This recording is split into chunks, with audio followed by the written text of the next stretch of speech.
ni mshike mimi ni Akida Kilango.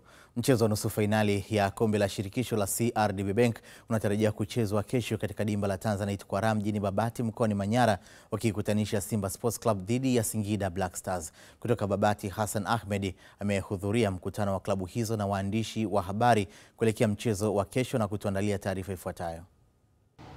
Kuelekea kwenye mchezo wa nusu fainali wa michuano ya CRDB Federation, ambapo mchezo wa kesho ni baina ya Simba Sports Club dhidi ya Singida Black Stars utakaopigwa uwanja wa Tanzanite Kwaraa. Hii leo makocha wa timu zote mbili wamefanya mahojiano na waandishi wa habari na kuelezea maandalizi yao kuelekea kwenye mchezo wa kesho. Ni ngumu, ni kweli. Ukiangalia mechi baada ya siku mbili tumetoka kucheza nao na tuliweza kushinda kwa goli moja. Tunakuja kukutana nao tena katika mechi ya nusu finali. Mchezo wa kesho ni mchezo tofauti kabisa na mchezo uliopita. Mchezo uliopita ulikuwa ni mchezo wa kutafuta pointi 3 muhimu. Lakini mchezo wa kesho ni mchezo wa mtoano wa kwenda katika finali. Kwa hiyo ni mchezo ambao utakuwa na approach tofauti kabisa na mchezo uliopita, lakini tunawaheshimu Singida, wana timu nzuri, wana wachezaji wazuri. Pamoja na ubora wao, tunahakikisha kesho tunashinda na kwenda katika hatua ya finali. Ukiangalia kwanza kuna ratiba jinsi ilivyo, tuna mechi karibu sana, lakini uzuri kwamba tuna kikosi kipana, lakini pili ni lazima tuzicheze na lazima tupate matokeo kwa sababu Simba ni timu kubwa. Ni jukumu letu kuhakikisha kwamba tunapambana kwa ajili ya timu, kuhakikisha kwamba timu inapata matokeo. Na mchezo ambao uliopita, kwa sababu tuna wapinzani ambao tunacheza nao ni hao ambao tumetoka kucheza nao mchezo uliopita. Kwa hiyo tunafahamu vizuri, wanatufahamu vizuri. Na siku si nyingi tuseme labda kutakuwa na maandalizi makubwa zaidi ya kile ambacho tumetoka kukifanya katika mchezo uliopita. Kati huo pia tumepata nafasi ya kuzungumza na kocha wa Singida Black Stars David Ouma, naye akizungumzia maandalizi kwa niaba ya benchi lake la ufundi. Of course kwa sasa hivi tukiangalia mechi ambayo tumetoka ni ligi ambayo malengo yetu kama club tumeafikia pale. Ila sasa hivi tunakuja katika CRDB Cup ambao lengo letu ni kutoa ubingwa wa kombe hili. Sometimes I matter which team ni kubwa au team ni ndogo. Hiyo inapitwa na wakati kwa sababu tunaongea historia. Lakini history lazima ucreate every time. Sasa wachezaji wangu wa Singida ambao sisi kama team tuko na destiny yetu ya kufuata. Either kama si timu ndogo au timu kubwa, lakini tuna destiny kwa sababu CRDB Federation Cup inatupea nafasi ya kupush katika finali na kupata ile ubingwa wa ile taji. Kwa sababu sisi kama Singida Black Stars investment ambayo tunaweka ni kwa sababu tunataka cabinet zetu zikuwe na trophy. Mechi ya kesho itakuwa ni nusu finali bora zaidi ambayo pengine itakuwa ni kati ya mechi ambayo imechezwa hivi karibuni. Ukizingatia tumetoka kwenye mchezo wa ligi juzi na kesho tunaenda kwenye mchezo wa nusu finali wa CRDB. Kila mtu yuko tayari baada ya mchezo wa Dar es Salaam kuisha. Kutoka Babati mkoani Manyara, Hassan Ahmed, Azam Sports. Baadhi ya mashabiki wa klabu ya Simba mjini Babati mkoani Manyara wana imani na timu yao kupata ushindi katika mchezo wa nusu fainali dhidi ya Singida Black Stars katika kombe la shirikisho la CRDB Bank. Mwanamichezo wetu Musa Saidi anakuja na undani wa taarifa hiyo. Babati Manyara, tupo hapa. Imebaki siku moja tu kuelekea kwenye mchezo mkubwa kabisa wa nusu fainali kati ya Simba Sports Club dhidi ya Singida Black Stars. Hapa nataka nisikize hisia za mashabiki ambao nitawakuta hapa wameingia kwenye hizi jezi kutaka kujua maoni yao kuelekea kwenye mchezo wa kesho. Je, ni Simba ama ni Singida Black Stars? Hii aina kamwambie nani? Acha nisikilize hisia zao. Wao wanauzungumziaje mchezo wa kesho? Mambo vipi? Poa. Inakuwaje? Fresh. Unaitwa nani bwana? Naitwa Ray Godwin Semundi. Mbona kama bwana Ray unaongea kioga hivi na wakati tayari naona ushapiga dambala lako? Na siwezi kuongea kioga kwa sababu timu yangu naiamini, Simba yangu naiamini. Na muamini na Eli Mpanzu Kibisawala, mkemia mkuu yuko pale na naamini kesho utapata ushindi mzuri sana. Bwana anamwamini Eli Mpanzu, anakwambia mkemia mkuu. Inakuwaje mzee? Shwari mwanangu. Mambo yanasemaje? Fresh kaka. Naona ile. Kama kawaida. Bwana imebaki siku moja tu kuelekea kesho finali kati ya Simba na Singida Black Star. Kwako wewe unaona ni mchezo wa aina gani? Ni mchezo mgumu kiukweli kwa sababu Simba tumetoka kwenye michezo ya kimataifa, wachezaji ni kama wako exhausted, wamechoka, lakini mimi naamini Simba ni Simba tu. Simba ni Simba, hata iwe kwenye nyakati gani, si tutapita tu. Zimepita siku 3 ama siku 4 tokea wamalize kucheza mchezo wa ligi ya Premier Tanzania Bara na Simba kuibuka na ushindi wa goli 1. Leo hii wanakuja kukutana kwenye nusu fainali ya CRDB Federation Cup.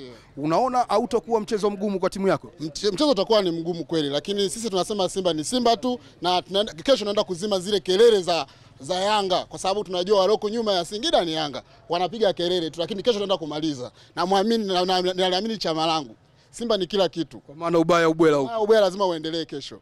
Bwana mwanangu, inakuwaje? Kama kawaida. Naona hapa mna printi namba na majina. Hivi jina la nani sana limeprintiwa? Kwa leo kwa vile ndo tunaanza naona kama Mpanzu zaidi ndo ana take place leo. Mpanzu mpaka sasa hivi kashika 5. Kama kawaida. Unauzungumziaje sasa mchezo wa kesho? Mpira ule hautabiliki, lakini kikubwa zaidi kwa washabiki wategemeaga ni ushindi. Kwa ushindi ndo kila kitu. Wewe unampa nani sasa kati ya Simba au Singida Black Star? Kwa vile mimi naelewa mpira. Naika tu 50 kwa 50 kwa sababu wao wapinzani wamejiandaa na wao wamejiandaa. Bwana hapa mambo moto, lakini paka sasa Mpanzu ndio yuko juu kwenye watu wanaokuja kuprint jezi zao kuelekea mchezo wa kesho. Hii aina kamwambie nani? Hapa ni Manyara. Hapa ndio itakapopigwa nusu fainali kesho. Na ni ripoti hiyo ya Musa Saidi kutoka Manyara. Tukiendelea kutazama taarifa nyingine, mashabiki wa klabu ya Simba tawi la Simba Mall lililopo Kigogo Barafu jijini Dar es Salaam wametamba kwamba timu yao itaifunga Singida Black Stars na kutinga kibabe katika mchezo wa fainali dhidi ya wananchi Yanga. Tuna matarajio makubwa sana kabisa. Kikosi cha sasa hivi kimetupa matumaini makubwa sana. Kwanza mtufanyie surprise kubwa sana. Kocha amefanya surprise kubwa sana. Lengo letu sisi ni timu kama ulivyoona mashindano yaliyopita ya shirikisho. Sisi tulimwambia kocha atufikishe nusu finali tu. Lakini amepiga mpaka finali. Hii ni surprise kubwa sana. Kikosi hiki hatuna mashaka nacho kabisa, na wala kwanza hatuna deni na vijana. Tuna uhakika kabisa Singida tunaenda kuchukua ushindi na tunakwenda finali. Tunamtaka. Huyu alitukimbia tunamtaka. Mchezo wetu wa Singida mimi sina wasiwasi nao kabisa. Kwa sababu hata mechi ya juzi mliona. Kwanza Singida toka pande daraja hajawahi kuifunga Simba. Na hii tarehe 31 Jumamosi tunakwenda kupiga pale pale tulipoishia. Na Simba akikasirika ana uwezo wa kumtoa ng'ombe mwenye kilo 300 akamruhusu hapa na kibaa. Sasa Singida si sungula mwanangu. Tunamla huku tunatembea naye mzee. Simba hatari. Chezea yani uchezee Simba. Mchezea ugali unaokula. Singida ni mzuri, sema la kweli ni mzuri sana uwanjani, ni mzuri. Na sisi vile ni wazuri zaidi, lakini mpira dakika 90. Japokuwa mechi iliyopita watu mmebebwa, sijui nini, hamna. Kila mtu anaona mpira na anaona hatujabebwa wala nini, lakini mchezo ujao Jumamosi tukicheza saa 10 tutashinda na bado tunaendelea vizuri. Mimi matarajio yangu kwa kesho, naamini Simba anaweza akashinda na atakutana na mtani wake. Yaani 100% wala ipingwe. Simba mimi naiamini, wapo wakina Mpanzu, wakina Zimbo Junior. Naiamini sana kikosi chetu kimesimama kiukweli. Inatisha. Simba inatisha sana. Tunaiamini wapenzi wote wa Simba. Tuishangilie timu yetu kesho kwa pamoja. Tutapata ushindi Singida Black Star. Na ni mashabiki hao wa klabu ya Simba wakizungumza kuelekea mchezo wa kesho wa nusu fainali ya kombe la shirikisho la CRDB Bank wakikipiga dhidi ya Singida Black Stars. Na nikukumbusha kwamba una nafasi ya kutazama vipindi mbalimbali ama michezo mbalimbali ambayo utaishuhudia mubashara kupitia katika kisimbuzi chako cha Azam TV, na kesho utaweza kushuhudia mchezo wa Singida Black Stars watakuwa wakipiga dhidi ya Simba Sports Club. Mchezo huo wakipigwa itakuwa ni saa 9:30 alasiri. Uchambuzi utaanza hapo, lakini mchezo wenyewe kickoff itakuwa ni saa 10 kamili jioni. Mshike, mimi ni Akida Kilango.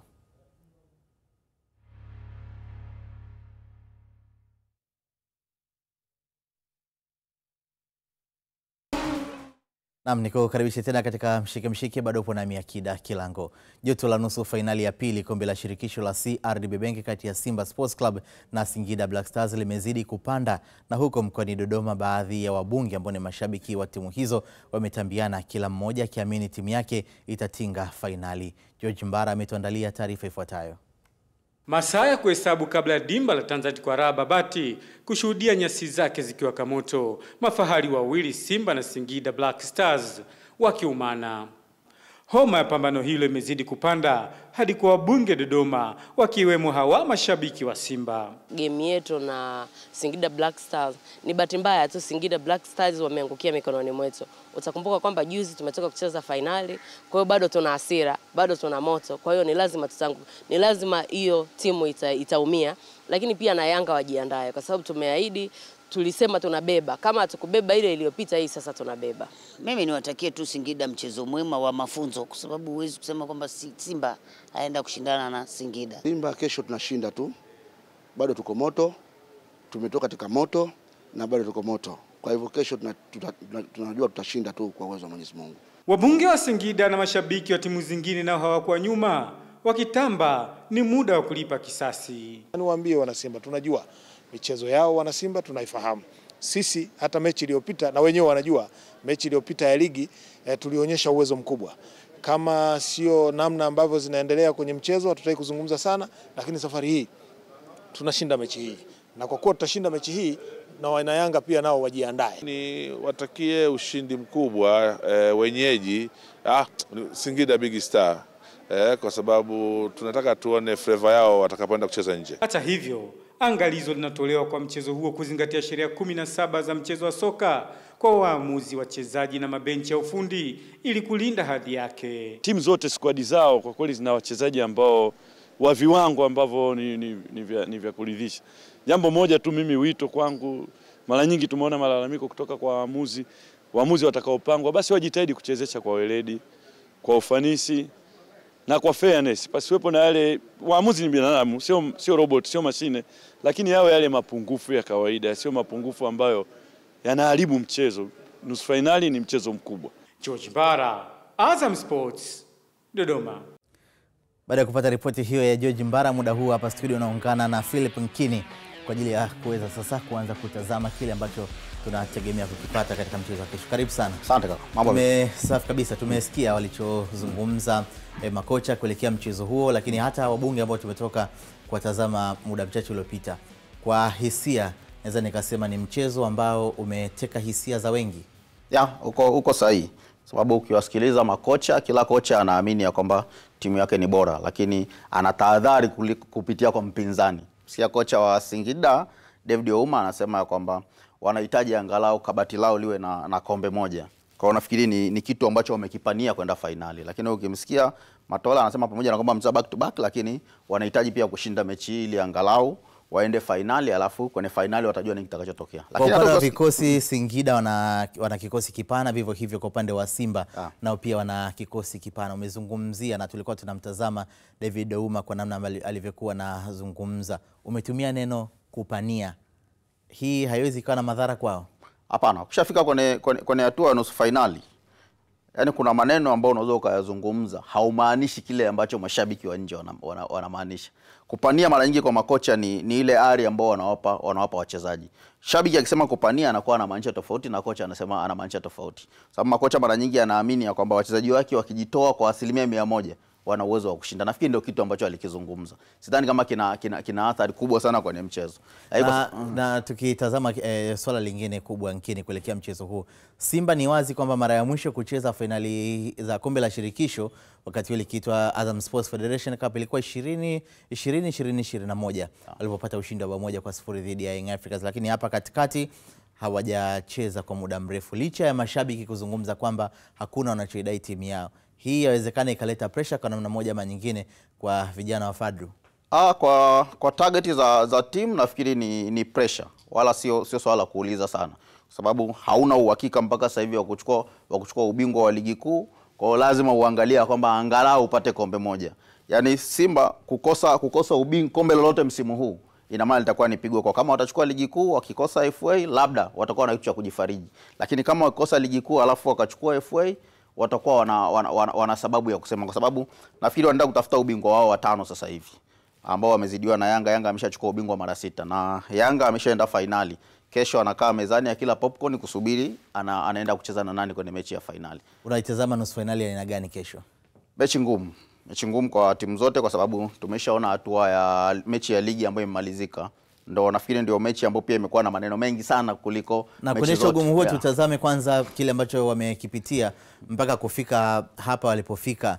Simba unaweza kuona margin ya magoli alikuwa akishinda takriban magoli 6, magoli 3-0, 2-1, 3-1. Tutatazama pia safari ya upande wa Singida Black Stars kwa upande wao. Hii inaleta picha gani? Simba hakupita sehemu ngumu sana, lakini ukija ukimwangalia KMC naye Singida naye hajapita sehemu ngumu zaidi ya mechi ya KMC na mechi ya Kagera. Yaani kule kwa Simba unaweza kuona kwamba njia yake haikuwa njia ile ya kutisha sana ya kusema kwamba anapita kwenye njia ya miba sana.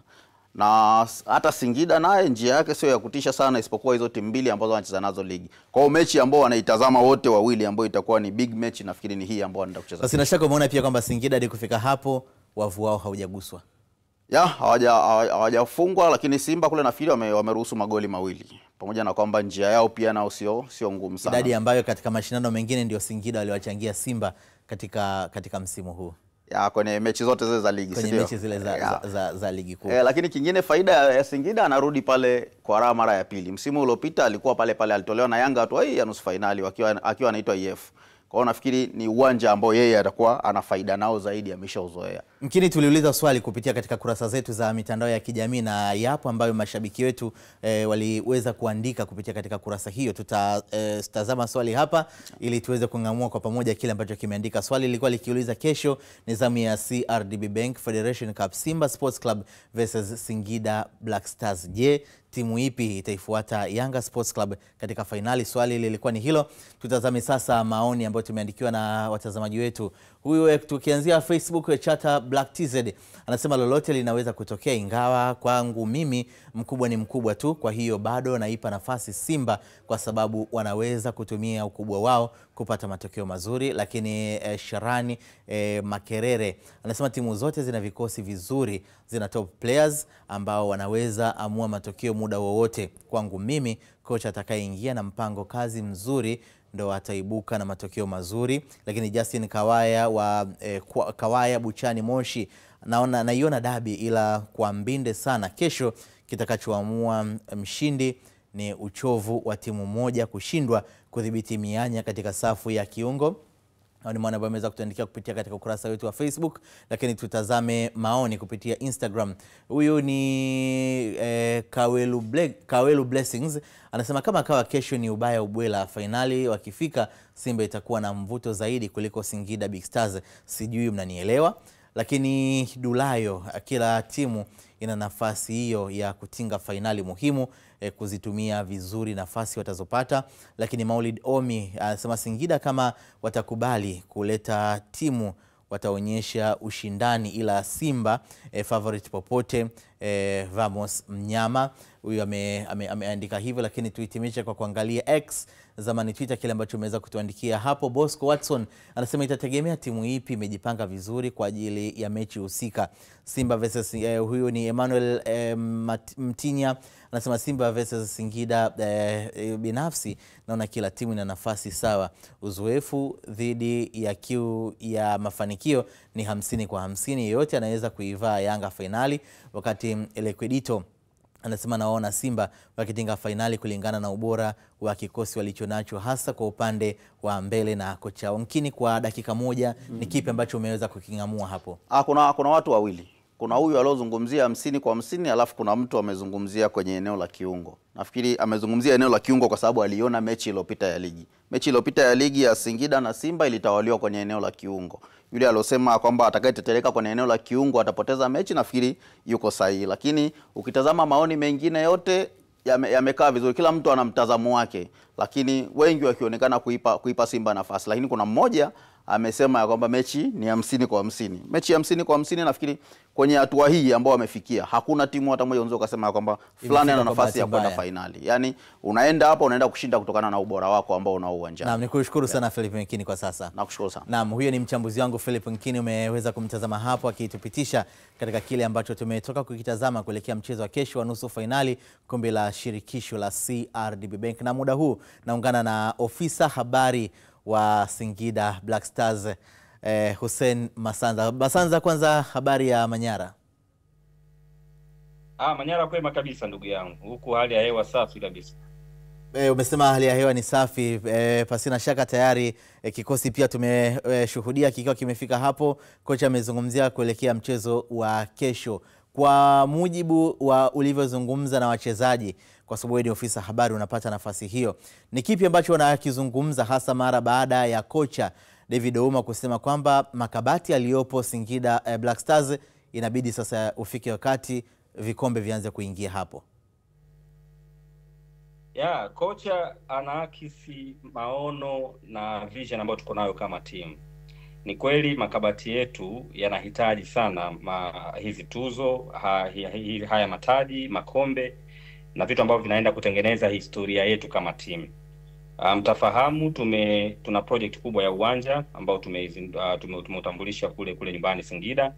Katika eneo la uwanja kuna ofisi ambazo za klabu na kuna maeneo ambayo tumeyatenga kwa ajili ya vitu kama hivi. Kwa hiyo ni kweli alichokisema kocha David Ouma, tunahitaji kweli kuwa na makombe yetu kama timu, tuanze kuandika historia ya kuwa timu inayoshindania mataji na kuyapata. Kwa hiyo naungana moja kwa moja na kauli na ndio msimamo wa klabu yetu pia. Lakini kwa upande wa wachezaji nao wanafahamu. Wachezaji ambao tumewasajili Singida Black Stars si tu kuja kushindana na kushiriki. Wametoka katika klabu walizotoka kwa mafanikio makubwa, ndio sababu wakatuvutia kuja kwetu kuyaleta hayo mafanikio na huku pia. Kwa tumesajili wachezaji ambao wana shauku na wanajua namna ya kucheza mechi za mashindano na kuweza kufika mpaka fainali na kuchukua mataji. Kwa hiyo sisi tuna imani kubwa sana na timu yetu kwa maana ya upande wa squad. Tuna imani kubwa sana na mikakati ya benchi letu la ufundi na kudhihirisha hilo katika mashindano haya ya kombe la shirikisho CRDB. Naam. Safari yetu tangu tumeanza mechi ya kwanza mpaka tunafika hatua ya nusu fainali hatujapoteza mchezo kwa maana ya kuruhusu hata goli moja. Yaani kupoteza tungetoka, lakini hata kuruhusu goli moja. Mechi zote ambazo tumecheza mpaka hatua hii ya nusu fainali tuna clean sheet tu mwanzo mwisho. Kwa hiyo ni tafsiri yake ni kwamba katika mashindano ambayo tumefanya vizuri mpaka sasa msimu huu ni mashindano ya CRDB. Kesho ni siku nyingine ngumu ya kwenda kuvuka kiunzi hiki na kutengeneza rekodi hiyo tena ya kufika mpaka fainali bila kuruhusu kufungwa. Unaliona hilo likifanikiwa mbele ya kikosi cha Simba Masanza? La kuto kuruhusu goli tena katika mchezo wa kesho. Unaona likitokea mbele ya kikosi cha Simba ambacho katika mashindano mengine mmeweza kuwachangia alama 6 lakini magoli 2. Sasa kwa aina ya mpinzani tunayekutana naye, nikisema hatutaruhusu magoli sijui, lakini dhamira yetu ya kwanza ni kushinda mchezo huo. Tunataka tushinde mchezo huo. Kwa hiyo hata kama tutaruhusu magoli, lakini tunatamani tushinde mchezo twende fainali. Kwa focus ya mchezo huu wa nusu fainali, kwa sababu ni hatua ngumu, ni kushinda hatua ya nusu fainali. Lakini kama tutafanikiwa pia kuondoka na clean sheet, itakuwa ni jambo la kheri kweli kwa golikipa wetu ambaye atapata nafasi kesho. Kwa hiyo kimsingi tunaenda tukifahamu umuhimu wa mchezo huu na wachezaji wetu hawana hofu hata kidogo. Wamesha focus sasa hivi kwa mazoezi ambayo yamefanyika leo na maandalizi, wako tayari kwenda katika uwanja wa mechi kesho kutoa burudani na kutufikisha katika malengo ya msimu huu kwenda fainali na kulipigania hili taji mpaka tuondoke nalo nyumbani Singida. Nikushukuru sana Masanza, pasina shaka tutapata wasaa mwingine kuweza kuzungumza mara baada ya matokeo ya kesho kupatikana hapo Tanzanite kwa raha. Naam. Kwa ufupi. Naam. Kama kuna mtu anaweza kufika Babati, afanye safari afike Babati. Kwa ambaye atashindwa alipie kingamuzi chake 1028. Hii mechi sio ya kusoma uchambuzi mitandaoni wala kuifuatilia kwenye redio. Ni mechi ya kutazama kupitia Azam TV. Anunue kifurushi chake sasa hivi. Tukutane kesho Tanzanite kwa raha. Nikushukuru sana. Naam, huyo ni ofisa habari wa Singida Black Stars Hussein Masanza.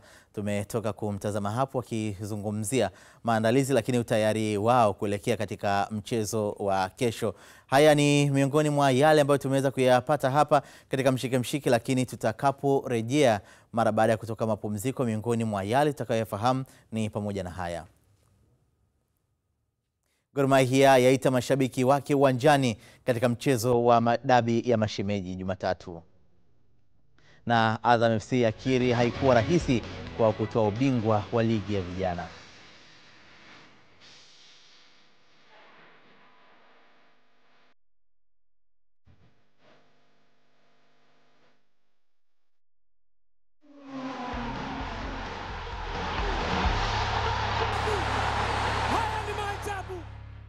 Nam nikukaribisha tena katika mshike bado upo nami Akida Kilango.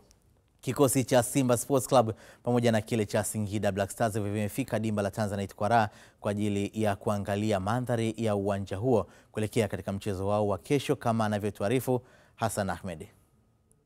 Muda huu kikosi cha Singida Black Stars kimewasili uwanja wa Tanzanite kwa raha, si kwa ajili ya kufanya mazoezi, lakini kimewasili hapa kwa ajili ya kupata ile pitch feeling, kuja kuhisi eneo ambalo kesho watakuja kucheza dhidi ya Simba Sports Club. Kama ambavyo wanaonekana hapo wakiwa wanatalii, wanakagua uwanja, wanatembea na mambo mengine kadha wa kadha, baadhi ya nyota wakionekana kupiga picha na mambo mengine mbalimbali. Mwalimu ni mara kwa mara nimemsikia akisisitiza wachezaji kutumia nafasi ambazo wanazitengeneza, kwa sababu timu yetu haina tatizo kwenye kutengeneza nafasi za kutafuta magoli, ni kuzitumia vizuri ipasavyo. Hilo ndo kubwa.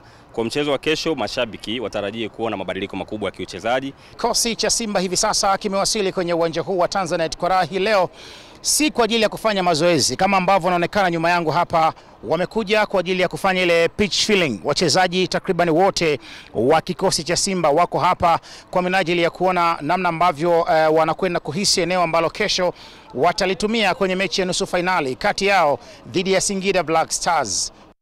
Kutoka katika dimba la Tanzanite kwa raha, Hassan Ahmed, Azam Sports, Manyara. Namni ripoti hiyo ya mwenzangu Hassan Ahmed pale ambapo timu hizo zilitembelea dimba la Tanzanite kwa raha tayari kwa ajili ya mchezo wa kesho. Na muda huu naungana na meneja wa habari na mawasiliano katika klabu ya Simba, Ahmed Ali, kwa ajili ya kuweza kuzungumza naye kuelekea katika mchezo wao wa kesho wa nusu finali kombe la shirikisho la CRDB dhidi ya Simba Sports dhidi ya Singida Black Stars. Ahmed, habari ya muda huu? Salama kabisa bana, habari kwako? Habari ni nzuri. Miongoni mwa maswali mengi ambayo wengi wanajiuliza ni Simba kutofika katika hatua ya finali kwa takriban misimu mitatu, mara ya mwisho ikiwa ni 2020-2021 mlipoifunga Young Africans, na kesho mnakwenda katika nusu finali nyingine. Hili limekaa vipi Ahmed?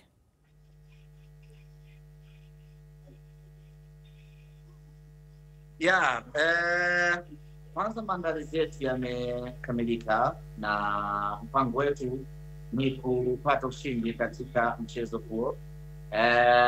Ni kweli kwa takriban misimu mitatu tumekuwa tukiishia hatua ya nusu finali. Sasa msimu huu tumewekeza nguvu kubwa kuhakikisha kwamba tunavuka kutoka hatua ya nusu finali na kwenda hatua ya finali. Na ni takriban misimu mitatu hatujachukua ubingwa wa kombe la shirikisho la CRDB. Kwa hiyo msimu huu tumedhamiria iwe kiwazo tupambane tunavyoweza tuweze kuchukua ubingwa huu kwa maslahi mapana ya mashabiki wetu na Simba Sports kwa jumla. Bahati mbaya ni kwamba tunakwenda kucheza hatua ya finali na moja kati ya timu ngumu kweli kweli, timu ya Singida Black Stars. Lakini yote kwa yote sisi tumejipanga, tumejiandaa twende kuchukua ushindi katika mchezo. Naam, nikushukuru sana Ahmed. Naona kumetokea changamoto kidogo hapo ya kimtandao, lakini umeweza kumsikia Ahmed Ali akizungumzia maandalizi yao. Naam Ahmed, ulikuwa unahitimisha hapo kuelekea mchezo wa kesho.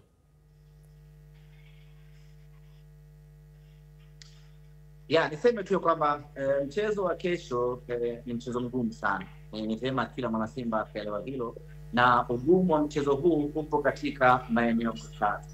Eneo la kwanza ni ubora wa mpinzani wetu. Eneo la pili ni kitendo cha kucheza mara mbili dhidi ya mpinzani mmoja huyo. Imani yetu inatuambia kwamba hautakuwa mchezo mwepesi, kwa sababu tumemfunga Singida juzi tarehe 27.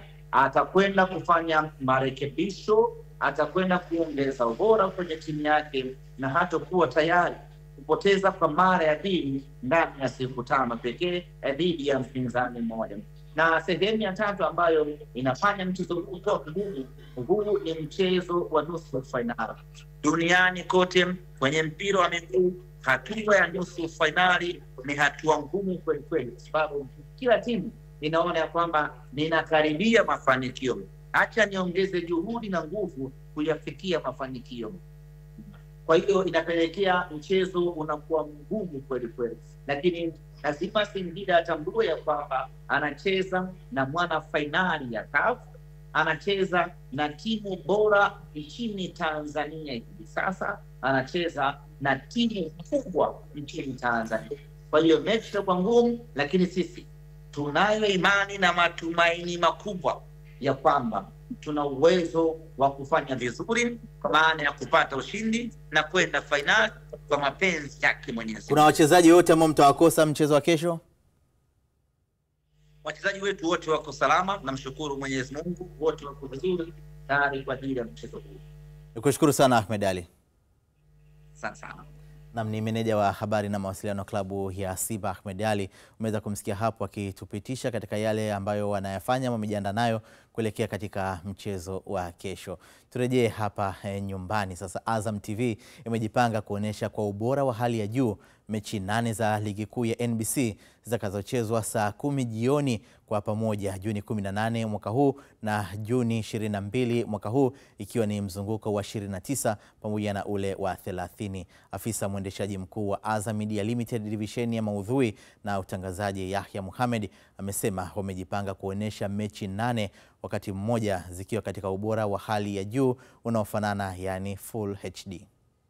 Sisi kama Azam Media tunatambua na thamani ya mpira, lakini tunatambua pia thamani ya mashabiki kuweza kuangalia mpira ambao ni bora, na ndio maana kwa muda wote tumejikita kwenye kuendelea kuwekeza kwenye teknolojia na kuhakikisha kwamba matangazo ya mpira wa miguu yanaweza kuonekana kwa kiwango cha HD, lakini pia kutumia kamera za 4K na teknolojia nyingine ya kisasa ili kuwezesha matangazo kuwa katika ubora na hali ya juu. Tuna magari ya kutosha na tumejipanga vizuri kuhakikisha kwamba katika mechi za raundi ya 29 pamoja na 30 zote kwa pamoja, kwa kuwa mechi zitachezwa kwa pamoja, zote zitakuwa live. Na kuwa live kwa mantiki ya kwamba si live ya kubabaisha kama miaka ya nyuma iliyopita, ni live ambayo itafanywa na kuanzia kamera 5 kuendelea, ili kuhakikisha kwamba angle zote zinaweza kuonekana vizuri. Hiyo ndio mechi ambazo zina ushindani mkubwa. Kuna wale ambao wanakwenda kuporomoka daraja, kuna wale ambao wanagombea nafasi za juu katika ligi. Kila mmoja anamwangalia mwenzake kwa jicho la kuona atafanya nini. Lakini ni pekee TV ndio imekuwa ni shahidi mzuri kuweza kuonyesha kwamba mpira uliochezwa umechezwa kwa kiwango gani. Maana hata leo tunavyozungumza pamekuwa na harakati nyingi za wachambuzi wengi wakijaribu kuonyesha makosa ya kiufundi na dosari za baadhi ya waamuzi. Hii ni kutokana na ubora wa television. Katika mechi za mwisho tumejipanga vizuri na tutahakikisha tutakuwa na promotion ya kutosha na kuweza kuzionyesha na kuzi-highlight mechi zenyewe, lakini pia kuhakikisha tunawatumia wawakilishi wetu wa mikoani kuweza kuungana na mashabiki wetu katika mikoa mbalimbali ya Tanzania ili waweze kuzungumza timu zao. Tunajua pia wana kiu ya kuweza kuona timu zao zinasalia katika ligi kuu. Wakati huu Azam TV imepata haki za kuonesha mbashara michuano ya kombe la dunia la klabu itakayofanyika Juni 14 hadi Julai 13 mwaka huu nchini Marekani. Afisa mwendeshaji mkuu wa Azam Media Limited division ya maudhui na utangazaji Yahya Mohamed amesema watazamaji wa Azam TV watapata uhondo huo wa kombe la dunia la klabu uliochagizwa na ushiriki wa Stefan Aziziki na Seleman Mwalimu wanaocheza katika klabu ya Wydad ya Morocco. Sisi ni faraja na ni nafasi bora sana kuambia tutaonyesha michuano yote hii live katika luninga, na kikubwa wa Tanzania wanataka kuziona club zao za Afrika ambazo kuna minongono pengine ingewezekana na moja kati ya vilabu vikubwa vya Tanzania vingepata kushiriki katika michuano, lakini bahati mbaya utaratibu hauendi hivyo. Labda mwakani inshallah tuendelee kupambana kuweza kufika katika renki hizo na kuweza kushiriki. Kuna miamba minne mikubwa Afrika ambao wanashiriki na karibu wote nafikiri wameshacheza hapa nyumbani na vilabu vyetu. Kwa hiyo wengi wanaofahamu na wanajua kandanda lao, lakini pia wameweza kutengeneza baadhi ya mashabiki katika ardhi yetu ya Tanzania. Kwa hiyo nafasi nzuri kwa Tanzania kushuhudia, lakini pia kuna vilabu ambavyo tuna ligi tunazitangaza kama Saudia. Kuna club ya Al Hilal watakuwa pia wanashiriki, miongoni mwa vilabu ambavyo vimepata umaarufu mkubwa sana katika ligi ya Saudi Arabia. Lakini si tu hivyo, ukiona vilabu vikubwa kama Manchester, Real Madrid, Chelsea ambao wanashiriki wataongeza chachu.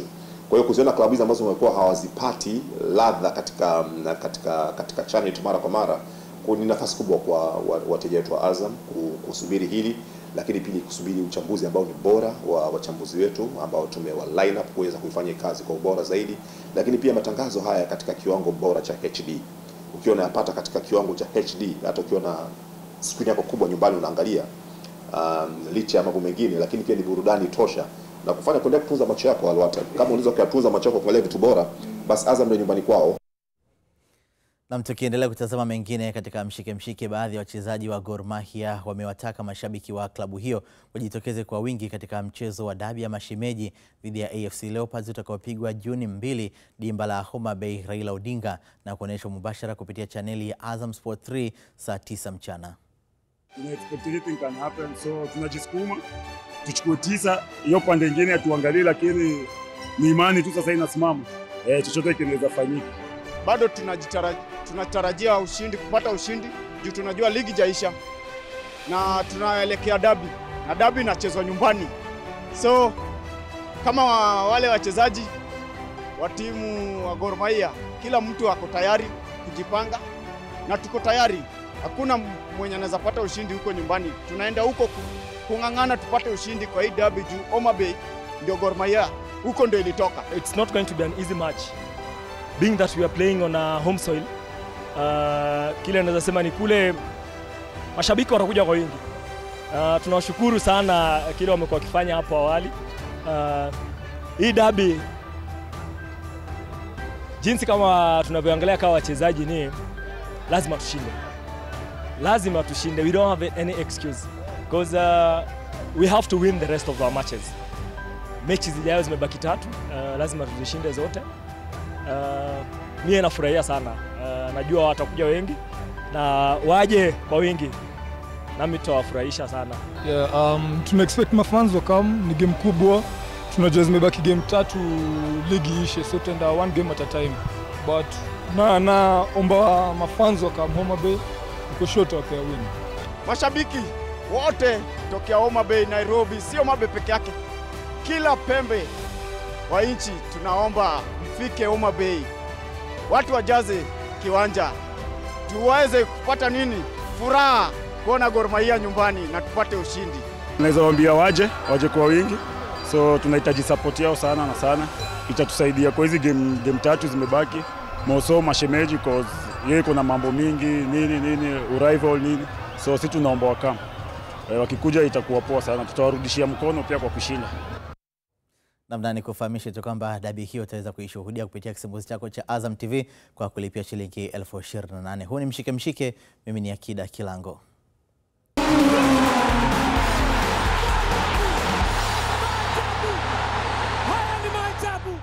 Tukiendelea kutazama mengine katika mshike, kocha wa timu ya vijana Azam FC Kasim Liogope amekiri kwamba haikuwa rahisi kutoa ubingwa wa ligi ya NBC kwa vijana kutokana na ushindani mkubwa uliokuwepo katika ligi hiyo.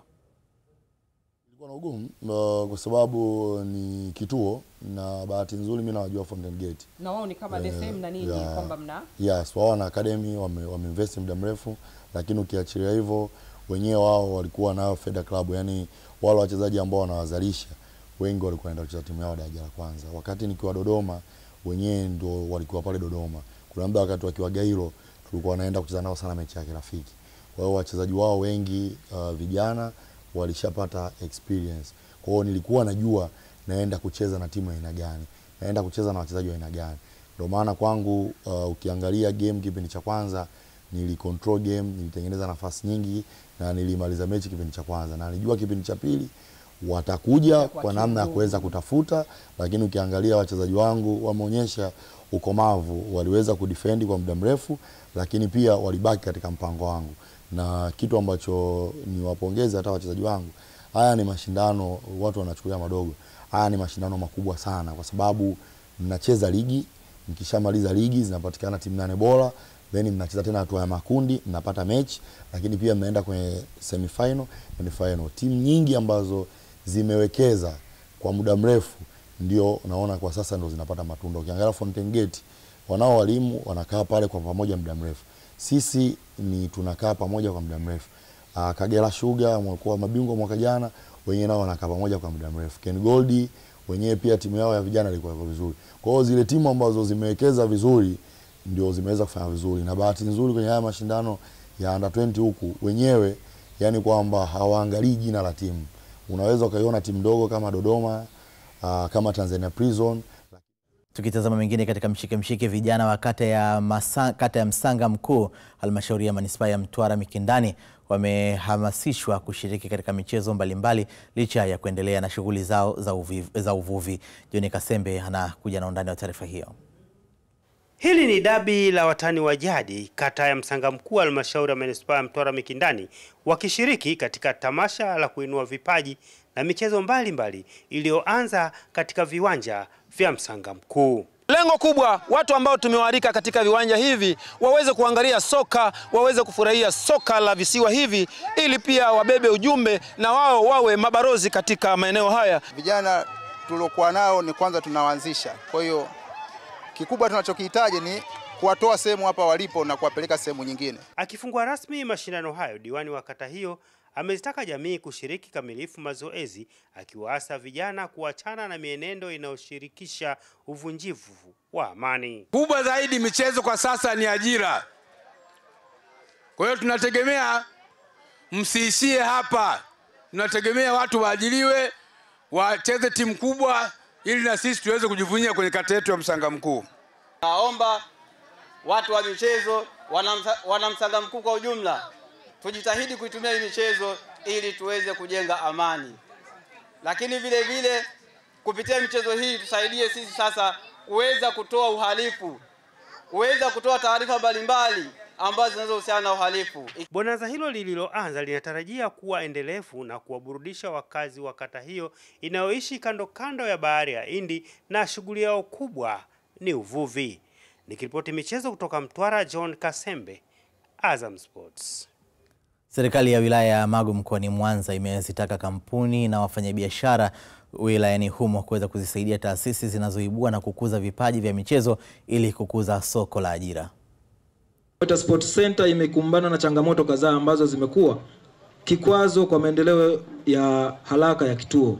Miongoni mwa changamoto hizo ni Mweta Sports Center haina eneo la kujenga center based academy itakayotoa huduma za kujumuisha huduma jumuishi kama vile shule, bweni, zahanati na miundombinu ya michezo. Na humo kulikuwa ni vijiwe vya watu wanaweza kutumia madawa ya kulevya.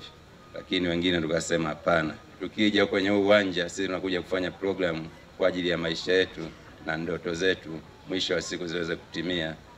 Mataifa mengi ya Kiafrika na hususan taifa letu tumekuwa changamoto kubwa tunaipata ni kwa sababu vijana wetu kwa wadogo au waandaliwi. Kwa sisi wana Magu tunajivunia uwepo wa kituo cha Mweta Sports Center, tukiamini kama miaka ijayo wako watu ambao mtakaofuatilia historia zao watakuwa na mastaa, lakini unaweza kukuta kwamba historia zao zimeanzia hapa kwenye vumbi la Ngomeni na Mweta Sports Center. Klabu ya soka ya Alliance kwa kushirikiana na jumuiya ya wanafunzi waliosoma katika kituo chake cha michezo inatarajia kufanya bonanza maalum la kumwenzi aliyekuwa mkurugenzi wa kituo hicho James Bwire na kuweka mikakati ya kuhakikisha Alliance inarejea ligi kuu. Alliance Day ni tumeipanga tuifanye tarehe 9 mwezi wa 7 mwaka huu 2025, na ni jambo ambalo litakuwa endelevu. Kila mwaka mwezi wa 7 tutalifanya hiyo shughuli ya Alliance Day. Dhumuni la kwanza ni kuunganisha familia ya mpira ambayo ishe kupita Alliance na pia familia ya mpira ambayo iko nje ya nchi na ndani ya nchi, na pia kuunganisha wanafunzi wetu wote ambao washawahi kusoma Alliance miaka tofauti miaka yote. Niwaombeni sasa kwamba kama walivyosema mratibu, target yetu kubwa kupata pesa kwa ajili ya kukarabati viwanja vyetu vya Alliance, lakini pili timu ziweze kutoka hapa zilipo kwenda sehemu nyingine. Na kwa nini timu? Kwa sababu kama ikienda kubaki kwenye first league hapa ilipo, maana yake hatutakuwa na timu za under 20 ambazo zitafanya vijana wengine ambao mheshimiwa aliwaacha kwa lengo la kuwatoa kutoka sehemu moja kwenda sehemu nyingine, hawataendelea kwenda. Watabaki pale pale na watakuwa kimaliza, watakuwa wanarudi manyumbani kwao, na wengine kupoteza vipaji vyao ambavyo walitakiwa vije kuwaibua kama kina Novatus Dismas na Israel Mwenda. Kwa tukipata zile pesa ambazo tunazitarget kama club ama kama uongozi kuelekea tukio, maana tunaamini itaenda kuwafanya wengine watoke sehemu hiyo waliopo kwenda sehemu ya juu zaidi. Mimi kwa professional ni mfamasia, lakini pia ni mfanyabiashara. Nimefika hapa na kuishi ndoto yangu leo kupitia Mzee Bwire. Kwa niko mbele yenu kutoa wito kwa wanafunzi wenzangu Alliance Union. tuje tusapoti shule yetu ambayo imetulea, imetukuza mpaka leo hapa tulipofika. Watanzania wametakiwa kujitokeza kushiriki mbio za nyika za Haydom maarufu kama Haydom Marathon kwa ajili ya kuchangia taa za kusaidia usalama kwa wanaokwenda kutibiwa katika hospitali ya Haydom. Kutoka Manyara, Helen Kawiche ametutumia taarifa ifuatayo. Mkuu wa idara ya habari na mawasiliano wa klabu ya Simba Ahmed Ali amesisitiza umuhimu wa Tanzania kushiriki mbio hizo zinazotarajiwa kufanyika Mei 31, 2025. Kubwa ambalo limeleta hapa ni ushiriki wa mbio za Haydom Marathon. Huu ni mwaka wake wa 9 na zimekuwa na mafanikio. Lakini tunataka kwenye mwaka huu wa 9 ziwe na mafanikio zaidi. Kwa maana ya kwamba mwaka jana tumekusanya milioni 100. Mwaka huu tunahitaji kukusanya zaidi kuanzia milioni 150 na kiwango cha juu iwe milioni 200. Mkurugenzi wa hospitali ya Haydom Lutheran Pasco Mdoe ameeleza umuhimu wa jamii na Watanzania kushiriki mbio hizo ikiwa ni pamoja na manunuzi ya vifaa mbalimbali kwa ajili ya kusaidia hospitali. Mwaka huu kama mara ya 9 tunaandaa mbio hizi. Lengo letu kubwa ni kuhamasisha wananchi kwanza kushiriki michezo na pili kuwaleta wananchi wote pamoja, kwa sababu tunapokutanika kwenye mbio za nyika tunakuwa na vitu vingi kwa pamoja, tunafurahi kwa pamoja, lakini afya zinaimarika kwa pamoja kwenye jamii zaidi. Kwa mwaka huu tutapokusanya fedha tutanunua taa za kuweka barabarani ambazo zitakuwa zinawaka usiku kuhakikisha kwamba wananchi wakitembea usiku wanakuwa salama. Nchi yetu ni salama zaidi kwa maana kwamba hakuna wavamizi wengi, lakini kuna nyoka, kuna mawe. Kwa hiyo wakati mwingine ukiweka taa za barabarani zinawasaidia wananchi watembee kwa uhuru wakati wa usiku na waweze kufanya biashara zao na maendeleo yaweze kuwepo kwenye mji wetu. Kwa hiyo tumekusudia kufanya hilo, lakini zaidi ya taa za barabarani tutaweka dustbins za kutupia takataka, yale mapipa ya kutupia takataka, mapipa mazuri kabisa, ili mwananchi waweze kutumia yale mapipa, mji uwe safi na tuepukane na magonjwa yale ambukizi yanayotokana na uchafu. Kwa hiyo tunarudi kwenye jamii, wananchi wote tunawakaribisha kushiriki mbio za nyika Haydom, na kila mwananchi anaweza kutembelea tovuti yetu na kujiandikisha.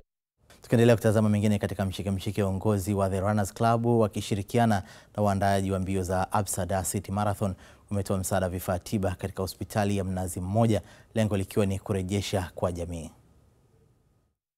Tuko hapa kwa kushirikiana na Mnazi Mmoja Hospital kwa ajili ya kutoa vifaa kwa ajili ya mama wajawazito, lakini pia na huduma za dharura. Kwa hiyo katika sehemu ya kile ambacho kilikuwa kimekwisha patikana kwenye Absa Dar City Marathon, tukaamua na sisi kwa namna moja ama tushirikiane na wadhamini wetu ambao ni Absa Alliance na Garda Security kwa ajili ya kutoa kile sehemu ya kile ambacho tumekipata kwa ajili ya kushiriki furaha ya watu wengine. Sisi hapa Mnazi Mmoja Hospitali kipekee kabisa tunatoa shukrani kwenu nyote kwa ajili ya vifaa tulivyovipokea. Ni kweli tuna uhitaji, lakini pia tuna uhaba. Tumepokea hii inaitwa fetal monitor, yani ina monitor mapigo ya mtoto kwa mama mjamzito, na yanatoa majibu 100% accuracy. Kwa hiyo kifaa kama hiki kwetu sisi ni mkombozi, kwa sababu mama anaweza kaja na changamoto ya mtoto ndani. Tuna vifaa vingine vya kusikilizia, lakini hii ni portable mobile, kwa hiyo inaweza kwenda nayo mahali popote. Kwa hiyo kiukweli hii seti hapa mnavyoiona itatusaidia sana, pamoja na kwamba tunazo kwa uchache ingawa tunahitaji zaidi, lakini sisi tunashukuru kwa sababu hapa tunaweza kuwa tumesevu na maisha ya mtoto ambaye yuko ndani ya tumbo ya mama kwa 100% kwa kuwa na kifaa hiki.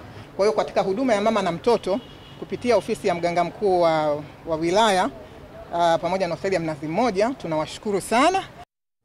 Na sasa turejee tena kwake Alwatan Ramadhan Ngoda ili kufahamu yanayojiri katika ligi kuu ya mpira kikapu Marekani NBA. Huko nchini Marekani, Indiana Pacers wameshindwa kuimaliza fainali ya ukanda wa Mashariki kwenye mchezo wa 5 baada ya kupoteza kwa pointi 111 kwa 94 mbele ya New York Knicks pale Madison Square Garden. Pointi 54 za nyota wawili wa Knicks, Jalen Brunson na Karl Anthony Towns, zilikuwa muhimu sana kwa New York Knicks ambao wamelazimisha fainali hiyo kwenda kwenye mchezo wa 6. Ushindi huo wa Knicks haukutokana tu na ubora wao kwenye kufunga pointi nyingi, bali kuhakikisha nyota wa Pacers, Tyrese Haliburton na Pascal Siakam hawawi katika ubora wao kiasi cha nyota hao kumaliza kwa kuchangia pointi 23 pekee kwenye mchezo huo. Matumaini ya Pacers yanahamia kwenye mchezo wa 6 utakaochezwa Jumapili ya Juni mosi Kama watapoteza, vita hiyo itakwenda kuamuliwa Juni 3 kwenye mchezo wa 7 na wa mwisho kujua nani anaungana na Oklahoma City Thunder kwenye fainali ya jumla ya NBA msimu huu.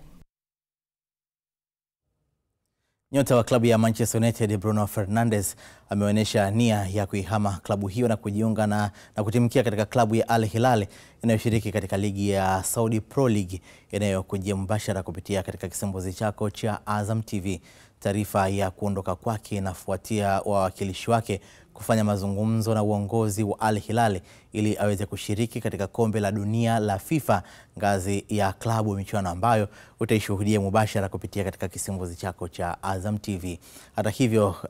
Hata hivyo kulika katika kambi ya United itakayofanyika barani Asia, kocha wa Manchester United Ruben Amorim amesema nadhani Bruno anaweza kusalia ndani ya Manchester United.